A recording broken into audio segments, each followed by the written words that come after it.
संतोष देशमुख हत्या प्रकरणामध्ये वाल्मिक कराड याच्यावर सुद्धा मकोकाखाली कारवाई करावी आणि त्यासोबत खुनाचा गुन्हा दाखल करावा अशी मागणी आता देशमुख कुटुंबीय करतायत। खरं तर सुरुवातीपासूनच या मागणीसाठी नागरिक जोर धरत होते, वेगवेगळे राजकीय नेते बोलत होते।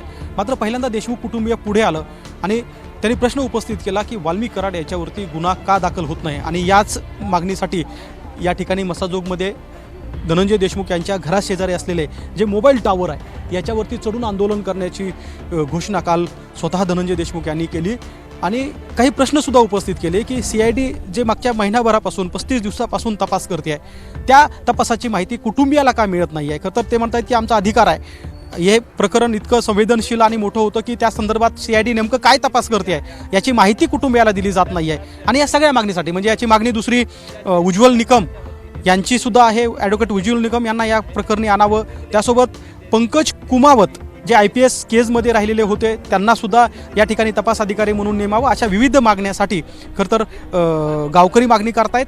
आणि यातली प्रमुख मागणी घेऊन स्वतः संतोष देशमुख यांचं कुटुंबीय या ठिकाणी आंदोलन करणार आहे।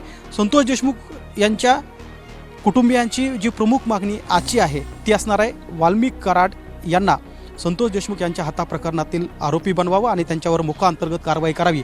आणि ज्या टावरवर चढून आंदोलनाची घोषणा करण्यात आली त्या टावरखाली आपण बघतो की रात्रीपासूनच मोठ्या प्रमाणात पोलीस बंदोबस्त लावण्यात आला आहे। आता सकाळी काही अधिकारी पोलीस कर्मचारी गावामध्ये पोहोचत आहेत।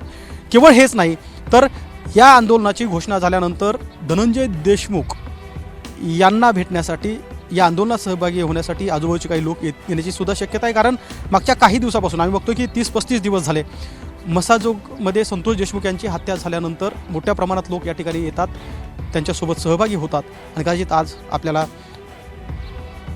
धनंजय देशमुख यांच्या समेत सुद्धा काही लोक या ठिकाणी पाहायला मिळू शकतात। कॅमेरामन धनंजय दारुंटेसह गोविंद शेळके, ABP माझा, मसाजोग, बीड। ABP माझा, उघडा डोळे बघा नीट।